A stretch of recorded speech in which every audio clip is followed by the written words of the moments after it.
the nation's commercial capital. This is the news at 10, live from Channels Television. Reporting tonight, Amarachi Uban. Good evening and welcome tonight. Former head of state General Yakubu Gowon tells a gathering in London that he would only support a genuine national conference.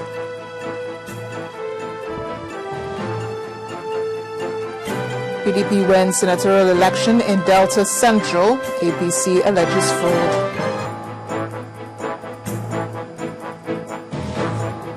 Super Eagles of Nigeria edge closer to Brazil 2014 World Cup qualification with an impressive away defeat of Ethiopia. And a stampede at a religious festival in India results in the death of 89 people.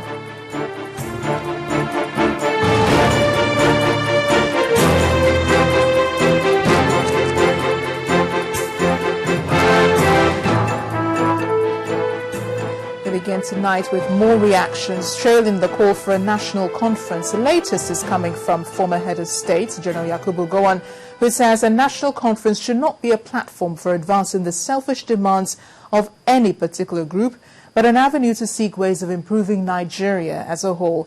He made this appeal in London at the weekend, where he shared some thoughts on the state of the nation. Our London correspondent Doris Okenwa reports. Nigeria's third head of state, General Yakubu Gowon, shows off his award for leadership. He was in London to receive this award presented by the beneficiaries of President Goodluck Jonathan's Foreign Postgraduate Scholarship Scheme for exceptional National Youth Service Corps participants in 2011. The gathering was in honor of some eminent Nigerians and their impact in the National Youth Service Corps scheme, which was pioneered by General Gowon's administration. But of greater interest to many was the elder statesman's position on a number of issues back home rocking the polity. Away from the awards to national issues, General Gowon lamented the lack of continuity of projects in successive governments.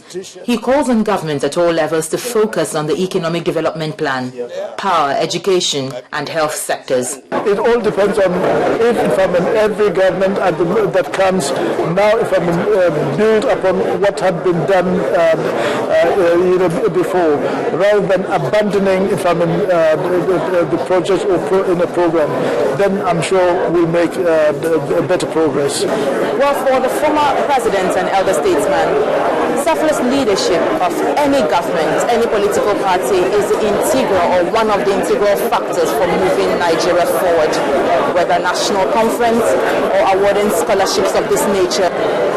If people want to talk and bring good ideas, all well and good. But if people who are advocating national conference is to go in order to meet their demand, the demand of what they selfishly want, then I'm afraid it will serve any purpose. The concept of a national conference is leading debates across various divides in Nigeria.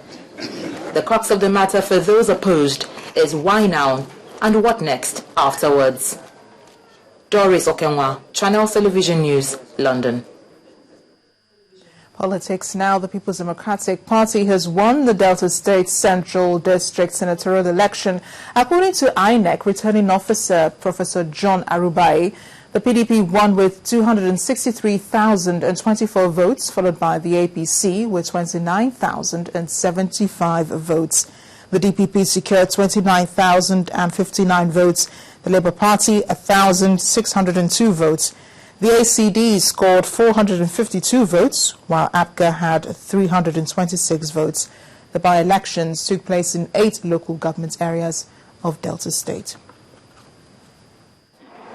We have no election, and no election is legally served in Okpagbe in particular. You cannot militarize your place and say there's election. It will not work that way. Violence will not bring good to anybody. By the grace of God, we are here to support good governance. But please, let materials get down and let people vote. This 3 o'clock. This 3 o'clock, Ewu is a terrain that only every other thing that can go there is by speedboats.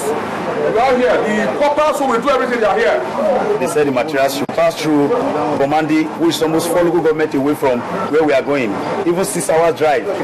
Some minutes before 3 o'clock, the deputy governor came and he started harassing the EO, telling the EO that you must move these materials to the riverine area. And I told him it's not possible because this is the time. Accreditation ought to have ended by 12. Accreditation starts 8 o'clock. That is the Electoral Act. And anything short of it has come short of the law.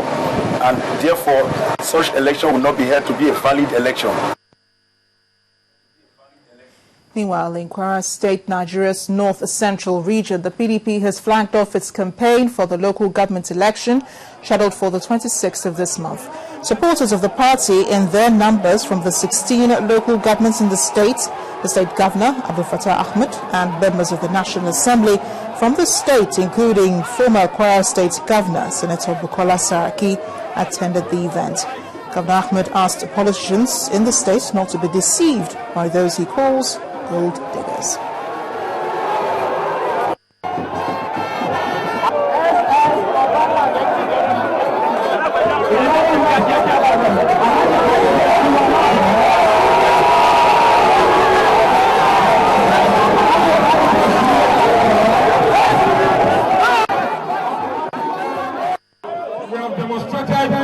That we have one house, we have one family. This has been demonstrated in Ofa, and we must demonstrate it in all the 15 local governments. On the strength of that, we believe that for us to be able to move forward, we need a strong party. For us to be able to move forward, we need an accommodating party, and that is what our leader stands for, and that is what we'll fight for. And that is what we'll get in our party. We should know that the party is always one. That is why everything we have said has been listened to at the national level. They know that what the leader and everybody in our group has said is correct. This election is not only about the councillors and the chairman. It's about all of us. Those of you, this is your time to show your strength. Your polling booth, your ward, your constituencies. This is the time to show who is you. This is the time we are going to let Nigeria know that the politics of Kwara State, the direction of Kwara State politics is here. All away from politics, a plane carrying 89 passengers has made an emergency landing in Kaduna, northwest Nigeria. The aircraft belonging to IRS Airlines is reported to have developed a problem with the warning and decided to take precautionary measures by asking ground control to confirm that all gears were down and locked. The plane, flight 3390 from Lagos, eventually landed safely with no casualties. In the meantime, the Director General of the Nigerian Civil Aviation Authority, Captain Fola Akinkotu, says he has ordered the IRS Airlines management to immediately tow the aircraft to the apron while investigation into the incident continues. Confirming the emergency landing, the NCAA revealed that the aircraft, an F-100 with registration number 5NHIR, operated by IRS Airlines, landed safely following a hydraulic leakage on the runway at the Kaduna airport. He cautioned against magnifying what he called a manageable incident out of proportion. On to crime now. The gun battle between the police in Anambra and suspected kidnap gang of 6 around Ihiala area of the state. A special anti-robbery squad in the state is reported to have gunned down 6 of the kidnappers as they made their way to the neighboring Delta state. A state police public relations officer, Mr. Emeka Chukwuemeka, told journalists in Awka that the notorious gang was responsible for the death of 1 deputy superintendent of police and sector commander of Central Police Station in Onitsha.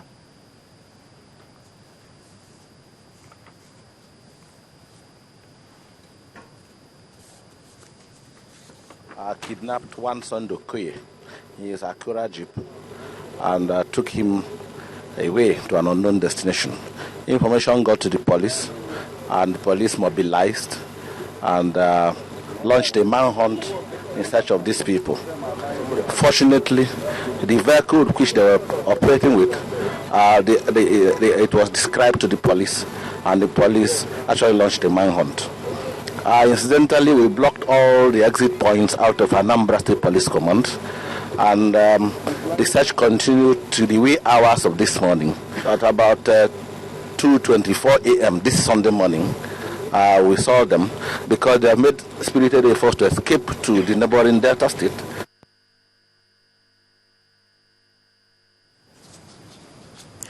And the Joint Trade Unions of University of Nigeria and Nsukka have alerted the public on what they perceive as the administrative impunity of the University Vice-Chancellor, Professor Bath Okolo. The UNN branch of the unions comprises the Academic Staff Union of Universities, ASU, the Non-Academic Staff Union, NASU, and the Inter-University Centers. At a press conference in Enugu, the Joint Action Committee of the unions asked the federal government to sanction the Vice-Chancellor for violating the directives of the President concerning staff welfare and proper administrative coordination. The President's directives were contained in the Visitation Panel report into the affairs of UNN from 2004 to 2010.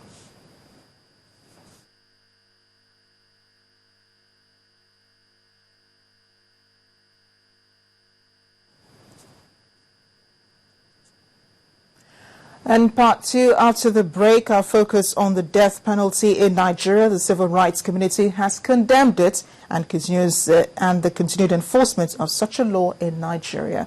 Do stay with us. We'll be right back.